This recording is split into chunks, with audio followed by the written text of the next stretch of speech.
আজকে হবে তেলাপিয়া মাছের ঝাল। তার জন্য মাছগুলোতে নুন হলুদ মাখিয়ে নেওয়া হয়েছে।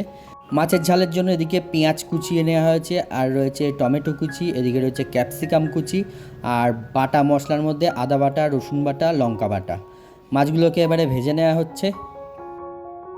মাছগুলো ভালো করে ভেজে তুলে নিয়ে সেই কড়াইয়ের মধ্যেই দিয়ে দেওয়া হলো কুচিয়ে রাখা পেঁয়াজগুলোকেও ভালো করে ভেজে নেওয়া হচ্ছে।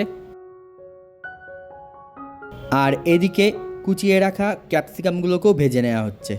পেঁয়াজগুলো ভালো করে ভেজে নেওয়ার পরে এবারে দিয়ে দেওয়া হলো বাটা মশলাগুলো। বাটা মশলা দিয়ে এবং পেঁয়াজ দিয়ে আরেকটু ভেজে নিয়ে তারপরে দিয়ে দেওয়া হলো হলুদ এবং নুন। তারপরে দিয়ে দেওয়া হলো কুচিয়ে রাখা টমেটোগুলো।